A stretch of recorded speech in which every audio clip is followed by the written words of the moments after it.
Now here is a practical technique. The first thing you do, you must know exactly what you want in this world.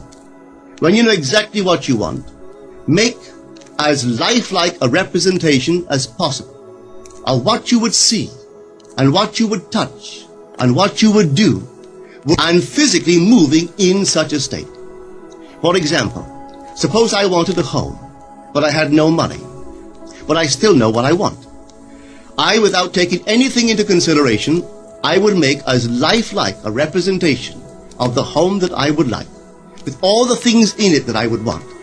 And then, this night, as I would go to bed, I would, in a drowsy, sleepy state, the state that borders upon sleep, I would imagine that I am actually in such a house, that were I to step off the bed, I would step upon the floor of that house. Were I to leave this room, I would enter the room that is adjacent to my imagined room in that house. And while I am touching the furniture and feeling it to be solidly real, and while I am moving from one room to the other in my imaginary house, I would go sound asleep in that state. And I know that in a way I could not consciously devise, I would realize my house. I have seen it work time and time again. If I wanted promotion in my business, I would ask myself what additional responsibilities would be mine were I to be given this great promotion. What would I do? What would I say? What would I see? How would I act? And then in my imagination, I would begin to see and touch and do and act as I would outwardly see and touch and act were I in that position. If I now desired the mate of my life, were I now in search of some wonderful girl or some wonderful man, what would I actually find myself doing that would imply that I have found my state? For instance, suppose now I was a lady. One thing I would definitely do, I would wear a wedding ring. I would take my imaginary hands and I would feel the ring that I would imagine to be there. And I would keep on feeling it until it seemed to me to be solidly real. I would give it all the sensory vividness I am capable of giving anything. And while I am feeling my imaginary ring, which implies I am married, I would sleep. This story is told us in the Song of Songs, or the Song of Solomon. It is said, "At night on my bed, I sought him whom my soul loveth. I found him whom my soul loveth, and I would not let him go, until I brought him into my mother's house, right into the chamber of her that conceived me." If I would take that beautiful poem and put it into modern English, into practical language, it would be this. While sitting in my chair, I would feel myself right into the situation of my fulfilled desire. And having felt myself into that state, I would not let it go. I would keep that mood alive, and in that mood, I would sleep. That is, taking it right into my mother's chamber, into the chamber of her that conceived me. You know, people are totally unaware of this fantastic power of the imagination. But when man begins to discover this power within him, he never plays the part that he formerly played. He doesn't turn back and become just the reflective light.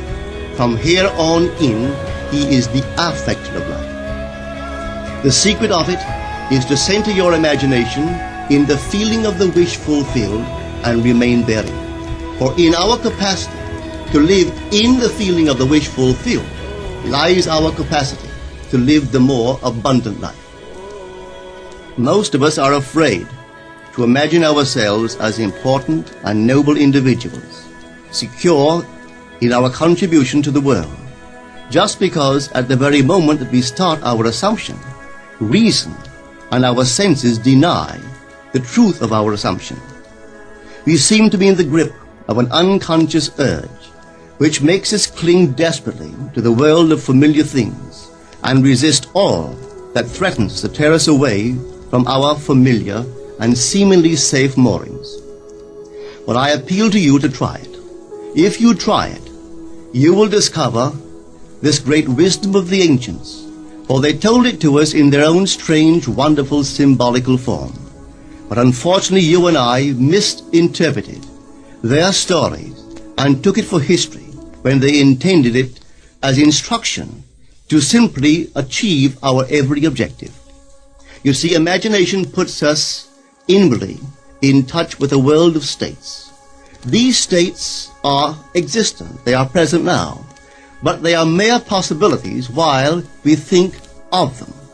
But they become overpoweringly real when we think from them and dwell in them. You know, there's a wide difference between thinking of what you want in this world and thinking from what you want. Let me tell you, when I first heard of the strange and wonderful power of the imagination, it was in 1933 in New York City. An old friend of mine taught it to me. He turned to the 14th of John, and this is what he read. In my Father's house are many mansions. If it were not so, I would have told you. I go to prepare a place for you. And if I go and prepare a place for you, I will come again and receive you unto myself, that where I am, there ye may be also. He explained to me that this central character of the Gospels was human imagination. That mansion was not a place in some heavenly house, but simply my desire. If I would make a living representation of the state desired, and then enter that state and abide in that state, I would realize it. At the time, I wanted to make a trip to the island of Barbados in the West Indies, but I had no money. He explained to me that if I would that night, as I slept in New York City, assume that I was sleeping in my earthly father's house in Barbados, and go sound asleep in that state, that I would realize my trip. Well, I took him at his word and tried it. For 1 month, night after night, as I fell asleep, I assumed I was sleeping in my father's home in Barbados. At the end of my month, an invitation from my family came, inviting me to spend the winter in Barbados. I sailed for Barbados the early part of December of that year. From then on, I knew I had found this Savior in myself. The old man told me that it would never fail. Even after it happened, I could hardly believe that it would not have happened anyway. That's how strange this whole thing is. On reflection, it happens so naturally. You begin to feel or to tell yourself, well, it would have happened anyway. And you quickly recover from this wonderful experience of yours. It never failed me if I would give the mood, the imagined mood, sensory vividness. I could tell you unnumbered case histories to show you how it works. But in essence, it's simple. You simply know what you want. When you know what you want, you are thinking of it. That is not enough. You must now begin to think from it. Well, how could I think from it? I am sitting here, and I desire to be elsewhere. How could I, while sitting here physically, put myself in imagination at a point in space removed from this room and make that real to me? Quite easily. My imagination puts me in touch inwardly with that state. I imagine that I am actually where I desire to be. Now, can I tell that I am there? There is only one way to prove that I am there. For what a man sees when he describes his world is as he describes it relative to himself. So what the world looks like depends entirely upon where I stand when I make my observation. So if, as I describe my world, it is related to that point in space I imagine that I am occupying, then I must be there. I am not there physically, no, but I am there in my imagination, and my imagination is my real self. And where I go in imagination and make it real, there I shall go in the flesh also. When in that state I fall asleep, it is done. I have never seen it fail.